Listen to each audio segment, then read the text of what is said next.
Hello friends, एजी class में आप लोग का स्वागत है। बीए सेकेंड सेमेस्टर के जितने भी पॉलिटिकल साइंस के स्टूडेंट हैं, आज हम उन लोग का मेजर, माइनर और एमडीसी सिलेबस के बारे में जानेंगे। 4 ईयर ग्रेजुएशन सभी प्रमुख विश्वविद्यालय जैसे ललित नारायण मिथिला विश्वविद्यालय, पटना विश्वविद्यालय, सभी प्रकार के विश्वविद्यालय के बारे में यहाँ पे जानकारी दी जाती है। इसी प्रकार का और भी यूनिवर्सिटी है जिसके बारे में हमारे इस चैनल पे जानकारी दी जाती है। तो आइए वीडियो को शुरू करते हैं।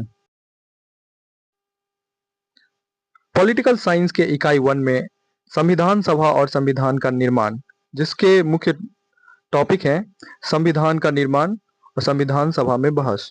और दूसरा टॉपिक है संविधान का दर्शन और प्रस्तावना।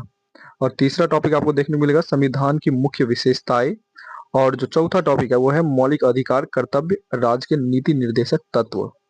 इकाई 1 के इस टॉपिक में माइनर और एमडीसी वाले स्टूडेंट को सभी टॉपिक पढ़ना है, बस ये एक टॉपिक नहीं पढ़ना है जो कि है संविधान का निर्माण और संविधान सभा में बहस। और मेजर वाले को सभी टॉपिक पढ़नी है। और बात करें इकाई 2 की, सरकार के अंग, जिसमें पहला टॉपिक है विधायिका, जिसमें आपको पढ़ना पड़ेगा सांसद, पार्लियामेंट। और दूसरा टॉपिक है कार्यपालिका, जिसमें आपको पढ़ना पड़ेगा राष्ट्रपति और प्रधानमंत्री। तीसरा टॉपिक की बात की जाए तो है न्यायपालिका, जिसमें आपको पढ़ना पड़ेगा उच्च न्यायालयों और सर्वोच्च न्यायालय के न्यायाधीशों की नियुक्ति, उच्च न्यायालय और सर्वोच्च न्यायालय की शक्तियां और कार्य। इकाई 2 में मेजर, माइनर और एमडीसी के स्टूडेंट को ये सभी टॉपिक पढ़ना पड़ेगा। बात करें इकाई 3 की, जो कि है संविधान की गतिशीलता 1, उसमें पहला टॉपिक है संशोधन प्रक्रिया, जिसमें है प्रमुख संवैधानिक संशोधन। दूसरे टॉपिक की बात करें भारतीय संविधान की एकात्मक और संघीय विशेषताएं। तीसरी टॉपिक है केंद्रीय राज्य संबंध। चौथी टॉपिक है चुनाव आयोग और चुनावी सुधार। पांचवी टॉपिक है संविधान में आपातकालीन प्रावधान। इकाई 3 में माइनर और एमडीसी वाले स्टूडेंट को टॉपिक केंद्रीय राज्य संबंध और चौथा टॉपिक चुनाव आयोग और चुनावी सुधार नहीं पढ़ना है। मेजर वाले को सभी पढ़ना है।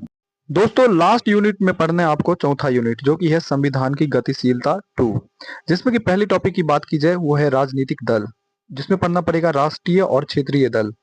दूसरी टॉपिक की बात की जाए तो है राज्यपाल और मुख्यमंत्री। तीसरी टॉपिक है राज्यपाल की बदलती भूमिका। और लास्ट यूनिट की लास्ट टॉपिक में पढ़ना है स्थानीय स्वशासन या नगरपालिका और पंचायत। माइनर और एमडीसी वाले स्टूडेंट को केवल 2 टॉपिक पढ़नी है। दूसरा टॉपिक है राज्यपाल और मुख्यमंत्री और चौथा टॉपिक स्थानीय स्वशासन, नगरपालिका और पंचायत। दोस्तों, इस सभी 4 यूनिटों का ऑब्जेक्टिव और सब्जेक्टिव क्वेश्चन हमारे इसी चैनल पे आपको देखने को मिलेगा। और इसी प्रकार से सभी यूनिवर्सिटियों का जानकारी के लिए हमारे चैनल को सब्सक्राइब करें।